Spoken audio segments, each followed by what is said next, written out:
上回说到，湘北对阵丰裕下半场开打，安西教练重新换上樱木，准备和丰裕来一场硬碰硬的正面对抗。受安西教练点拨，攻城不再那么急躁易怒，节奏稳了许多。而被南烈恶意犯规接上左眼的刘传峰频频发威出手得分，而樱木终于展现出了自己集训的成果，投篮命中，湘北球员齐心协力，终于将比分逼平。在场的观众们对湘北刮目相看。湘北终于凭借自己的实力，在全国舞台上打下了一片天地。在湘北准备乘胜追击的时候，丰裕这边叫了暂停。四眼哥对大家的表现表示称赞，就以这个节奏打下去，丰裕虽然很厉害，但和海南比差远了，除了手法肮脏点，所以拼下去赢的机会很大。刘传峰因为视野变小，打起来没那么得心应手，体力消耗十分严重。工程担忧地问他需不需要休息。刘传峰坚决地说：“我不想破坏这么好的比赛节奏，现在应该是乘胜追击，不需要换人。”再看丰裕这边，一片怨声载道。进入下半场后，丰裕失去了自己的领先地位，这其中很大一部分原因是南烈失准。岸本火冒三丈，就着南烈的衣服大声埋怨：“你小子怎么回事？你防守一个一只眼睛看东西的刘传峰，已经丢了9分了，他只是个1年级而已。”南烈用力拨开岸本，岸本一把推过去：“你到底在搞什么？什么大阪得分王，在下半场15分钟内1分没得，你可是丰裕黄牌。我们一直拼命努力到这儿是为了什么？”眼看二人就要打起来，教练忙站出来制止：“你们俩可是球队的支柱，若你们不和的话，球队会变成怎么样？”岸本怒骂道：“滚一边去，这里没有你的事儿，给我闭嘴！”岸本公开冲撞教练，甚至不听教练指挥，已经不是1次2次了。眼看球队占了劣势，教练不能再忍，一拳头砸在岸本脸上：“你这是什么态度？你们这些黄毛小子实在令人讨厌至极！”所有球员都愣了，这里可是全国大赛的比赛现场，教练居然会动手，事情会搞大的。教练满不在乎，反正我也要被革职了。我说过，要在2年之内超越北野教练所不能超越的8强障碍，一旦失败，我就会被革职，像北野前辈一样。这次全国大赛是最后期限了。岸本一脸不屑：“比赛结束后爱怎么样是你的事情，但是在比赛中你必须留在候补席上。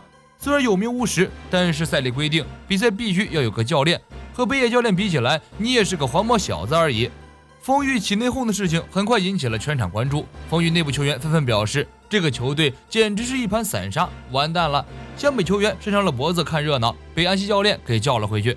留意这里，别管别人的事情，距离比赛结束还有5分钟，分数相同，必须争分夺秒，比对手多拿1分是1分。因此我们要尽力增加自己的攻击机会，同时减少敌人的攻击机会，只要能控制住篮板球，便能取得胜利。一说到篮板，就是樱木的拿手好戏了。哨声响起，比赛开始，观众们对南烈议论纷纷。虽然没有十足的证据，但南烈有极大可能是故意伤害了对手11号，大概是因为这样，这家伙压力过大，所以严重失准。这些话声音不大，却正正好好被南烈听进心里，头上直冒虚汗，心理压力更大了。比赛一开始，南烈第一个出手就失误，失准的离谱。樱木大吼一声：“篮板王全国大赛第一球，拔地而起，暴力夺板，惊人的弹跳力震惊全场。”岸本撕心裂肺地喊道：“回防，快回防！”樱木将球传给宫城，宫城又传给了刘传峰，刘传峰带球硬突，南烈精神恍惚，甚至忘记了去防守刘传峰。刘传峰带球上篮，岸本奋不顾身去拦截，刘传峰直接压着岸本一个单手扣篮，得分有效，兼得罚球，湘北终于反超了丰裕。刘传峰一罚一中，肿着一只眼睛，准确率丝毫不减，任何人都要道一声厉害。刘传峰已经成为全国级的球员了。反观南烈，黄牌杀手不仅没有干掉刘传峰，反而因为罪恶感把自己干掉了，这说明这小子还有一丝良知。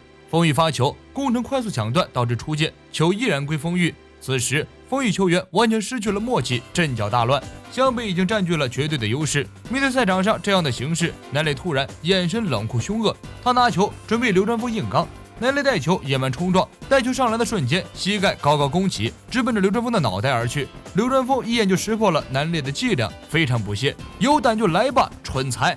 在南烈准备下死手的时候，突然北野教练的样子浮现在脑海中，他慈祥地问：“南，你喜欢篮球吗？”南烈的良心被唤起，在空中突然失控，直接栽倒下来，砸在了刘传峰的肩膀上，二人双双倒地。刘传峰上了肩膀，南烈则头部直接着地，满头是血。南烈和岸本这个天生的流氓不太一样，他还尚存一些理智和良知。黄牌杀手这个称号对南烈来说不是一种荣誉，纯粹是一种枷锁。在当年，风雨对战翔阳的比赛中，南烈本来只是想吓唬一下藤真，并没有真的想重伤对方。他以为只要自己举起手肘，对方就会被吓退。但是藤真是一个真正的球员，面对南烈的恐吓，寸步不让。南烈失手将藤真打得退赛。因为翔阳失去了黄牌球员，风玉获得胜利，南烈也因此得到了黄牌杀手的称号。而对战刘传峰的时候，南烈已经习惯了这种打法。他本以为刘传峰会像藤真一样退场，没想到刘传峰肿着眼睛上来了，而且还频频得分。刘传峰每次出手得分，南烈的心中就会压上一块巨石，最后终于决堤败下阵来。南烈睁开眼，看到北野教练正在为自己包扎伤口。北野教练教训道：“蠢材，你这样强行上篮会被判进攻犯规的。”南烈惊喜的起身，看到北野教练身后围了一大群孩子。北野解释道，自己现在是小学的篮球教练。这些孩子得知大阪代表队的风雨3年级学生是自己的学生之后，吵着要来看比赛，自己便带他们来了。可是孩子们是一边看比赛一边皱眉头啊。北野教练带着小孩们回去观众席，南烈突然开口叫住北野教练：“小学是否也用炮轰战术？”北野教练笑着说：“虽然他们也是8成进攻2成防守，但是要称得上是炮轰战术还差得很远呢。总而言之，能令他们玩得高兴就够了。”哨声响起，比赛倒计时5分钟。湘北这边一头未进，樱木篮下拼抢篮板，把嘴臭王岸本给彻底折服了。这家伙为什么他的弹跳那么高？樱木拿到球后大喊一声“三井”，三井闻声从旁边跑来要球，岸本赶忙从中阻拦。樱木皮了一下：“我就是给你看看。”说完，没等岸本反应过来，樱木直接起步投篮，又进了。湘北已经领先风雨10分，但胜利在望之时，风雨的南烈回归。岸本上前打招呼，南烈低声说道：“北野教练来了。”岸本愣了一下，南烈继续说：“不知不觉，我们已经把初心忘记了。北野教练以前经常说的一句话，你们喜欢篮球吗？一直以来，比赛让我们忘记了这项运动带给我们的乐趣。现在仍不是放弃的时刻，得胜的乐趣比失败高上100倍。”比赛剩下最后2分钟，双方进入最后激战。不过风雨想在2分钟内追上10分，除非湘北全体崴脚放弃比赛，否则风雨胜利的希望渺茫。对此，阿西教练有不同的看法。从一开始，风雨在这场比赛中一直都处于很不正常的状态，球员们的表情告诉我，他们总是无法集中精神。但现在他们的表情变了，开始100%的专注比赛之中。这种时候往往会创造奇迹。若我们的球员都以为自己胜券在握的话，形势就非常危险了。果然，如安西教练所说，湘北三傻早就已经胜券在握，洋洋得意。而南烈一上场就刷了个3分球，狂扇三傻耳光。赤木过来就给了樱木一个大逼兜，将他揍醒。蠢材，你以为我们赢定了吗？对手可是大阪的代表啊，太轻敌了。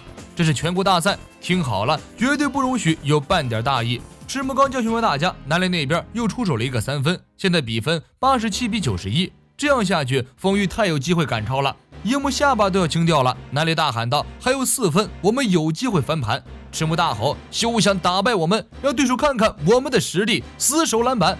赤木与樱木同时起跳争夺篮板球，这气势把一边的风雨球员吓呆了，二人谁也不让。三井大声提醒是自己人，二人死抱着篮球不放手。终于在争抢过程中耗尽了最后的时间，铃声响起，全场比赛结束。全国大赛的舞台上，湘北出战告捷，神奈川代表湘北篮球队进入第2回合比赛。